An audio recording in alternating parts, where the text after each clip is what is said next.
welcome to Turn the Page, the official podcast of the Syosset Public Library.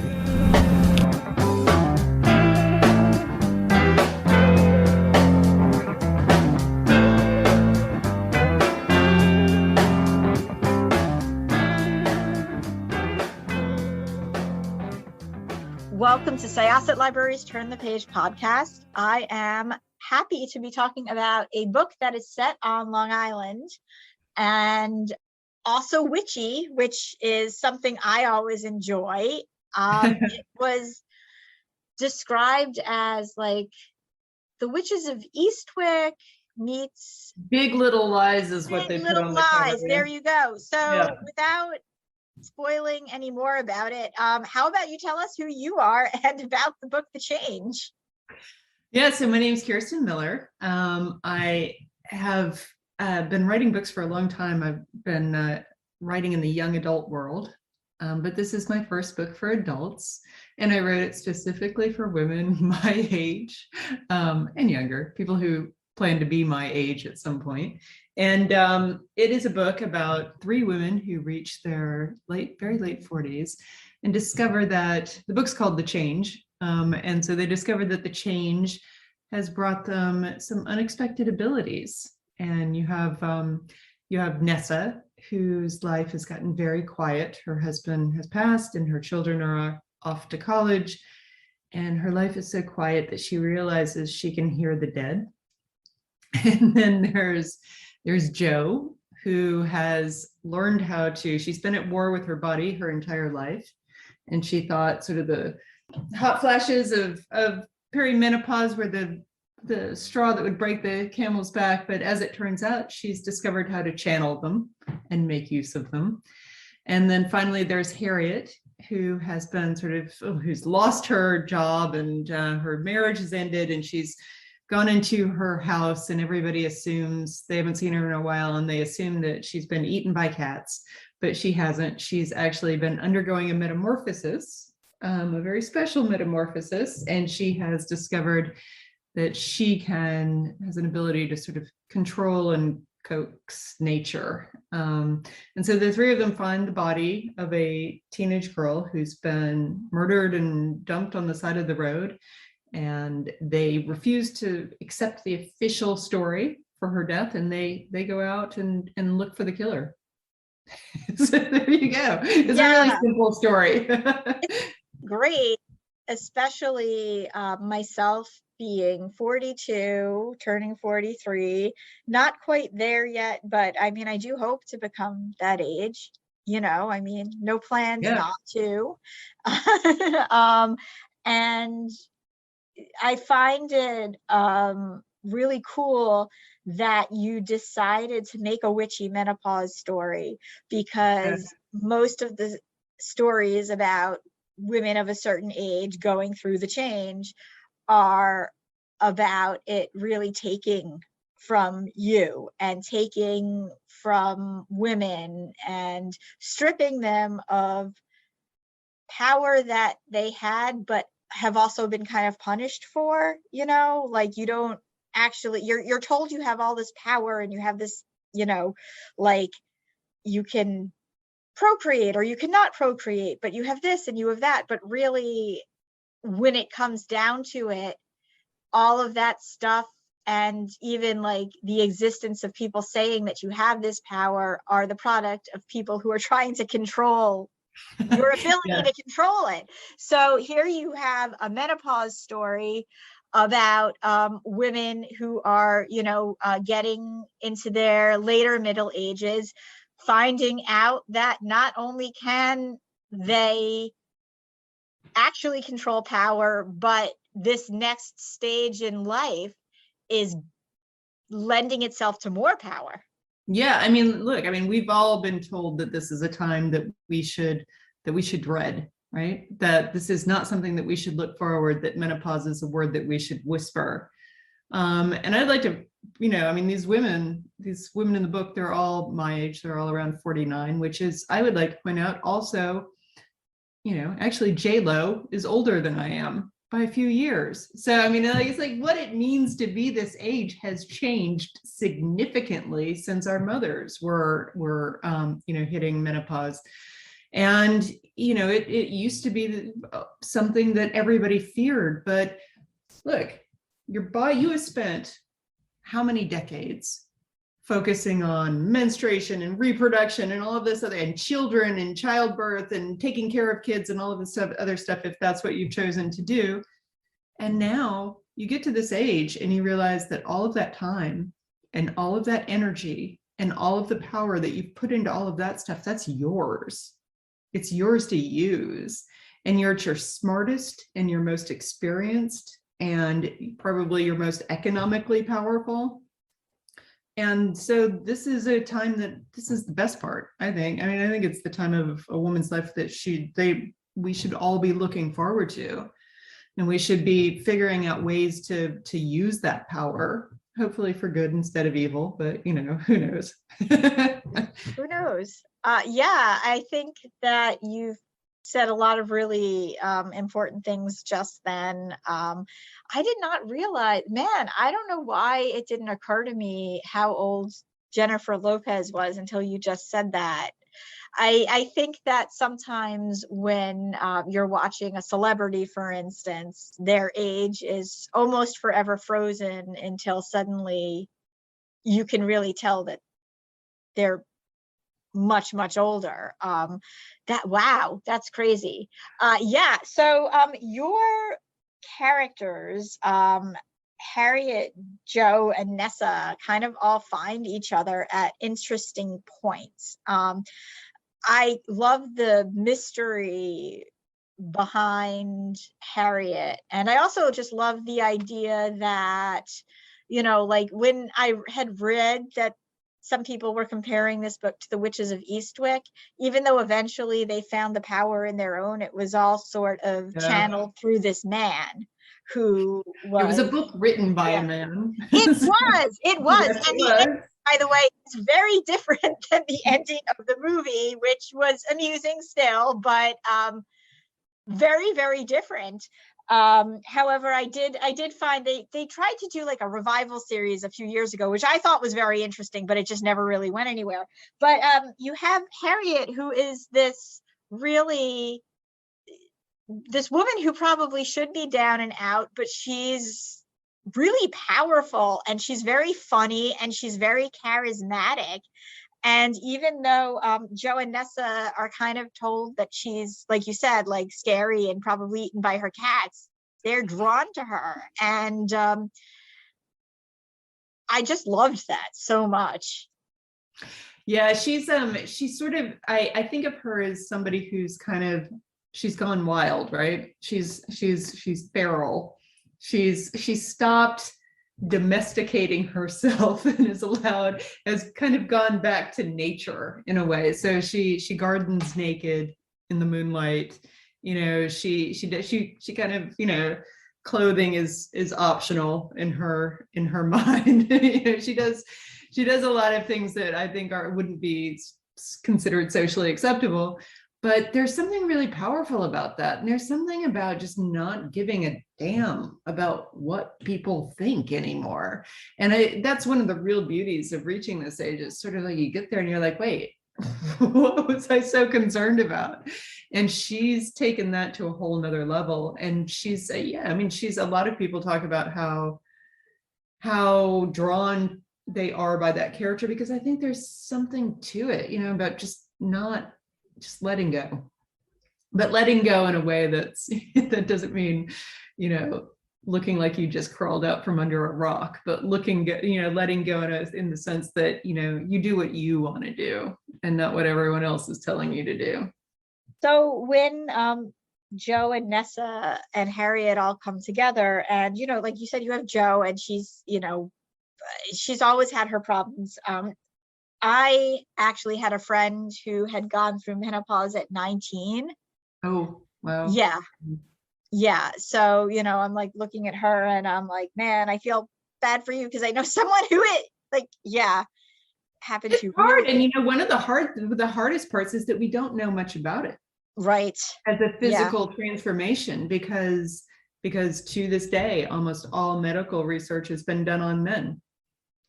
So they, the medical, and this is true. Anybody listening can go check this, but like, for the most part, the medical establishment has no idea how drugs work, when there are female hormones in your system or not in your system anymore. They just don't, there's so little known about our bodies. And that's why, and also there's, people don't talk about it. Like my mother never said a thing about menopause, and she would have talked about pretty much anything. She wasn't shy, so, there's a lack of information about what, you go through. And, there hasn't been a whole lot of research done, put into figuring out the answers to some of the issues that people have. We also have Nessa. So as you mentioned, she sees or hears the dead. So she sees and hears them. So how did you sort of decide like who was going to be adept at what? I don't know. But the characters just kind of sprang into my mind. I loved the idea of, a woman whose life has gotten so quiet that she realizes that she can tune into a different frequency altogether and hear the voices of the dead calling out to her. It's also an ability that was passed along in her family. She's from South Carolina, or her family's from South Carolina. I'm from North Carolina.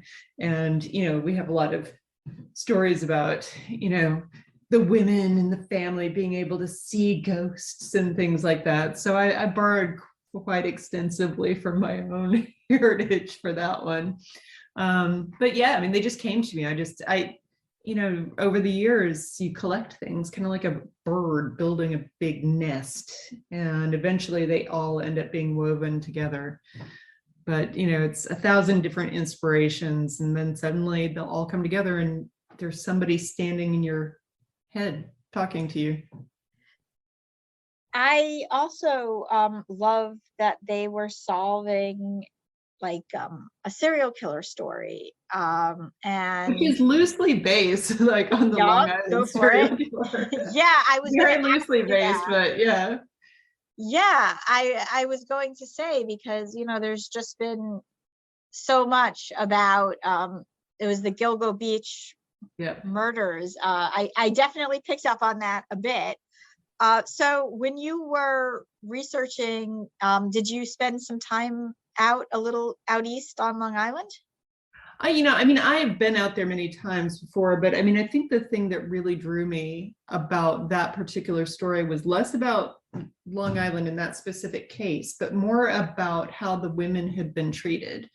And you had these women who were not, on the highest level of the socioeconomic ladder, and they had just been forgotten. That makes me angry. It makes me very angry to think that any woman, regardless of whether she worked as a sex worker or, who she was in her life, would be forgotten or dismissed by the world, the authorities, whatnot. So I wanted to set it in a place where you had these extremes of wealth, right? So where you have people who are, beyond wealthy, as there are, in Long Island, and people who are on the other end of the socioeconomic ladder, and sort of how that works.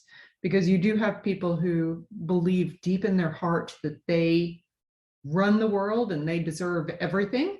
And often that means taking advantage of the people who, are not as fortunate. I actually it's not strictly about Long Island. I actually come from a place that's very much like that as well, where we have a vacation. I come from the mountains of North Carolina, where there are obviously people who are desperately poor, and also people who are unbelievably wealthy, who are there for, the beauty of the land.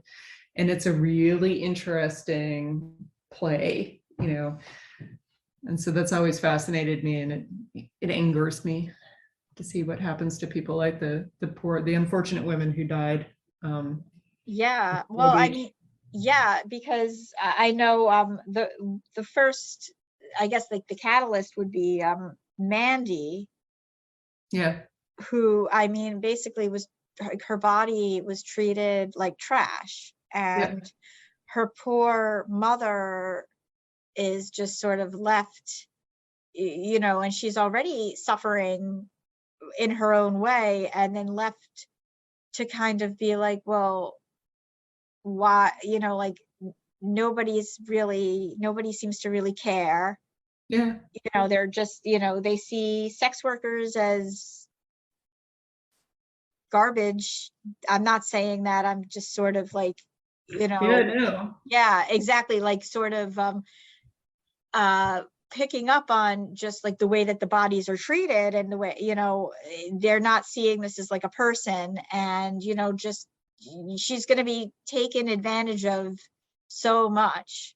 And, you know, how much can this poor woman go through?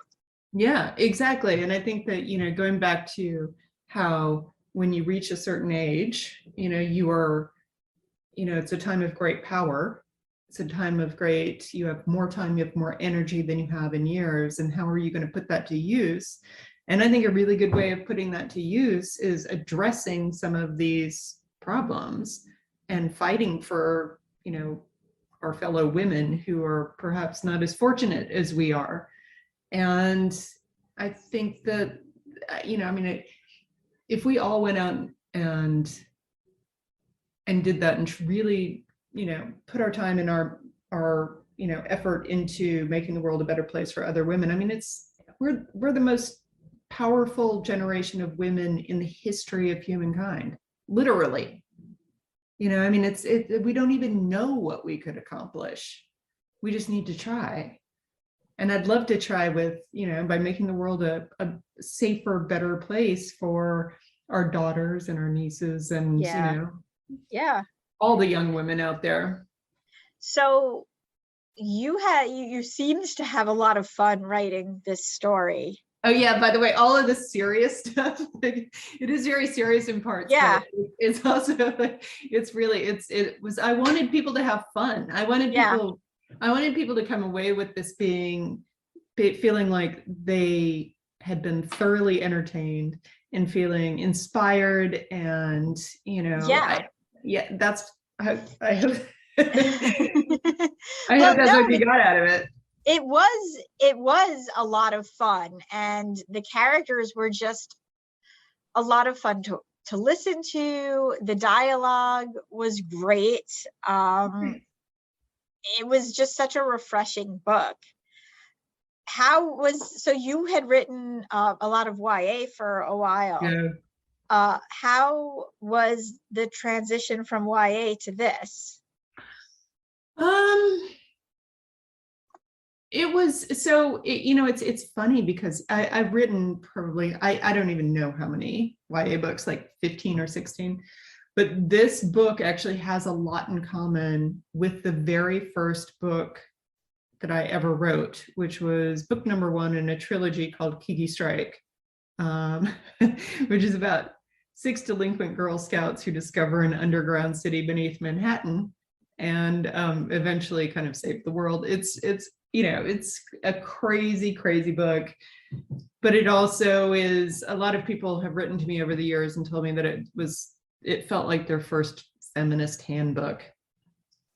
And, you know, it was meant, I wrote that book for the 12-year-old that I had been, the one who needed to be told that it's okay if people underestimate you sometimes, because you can take them by surprise.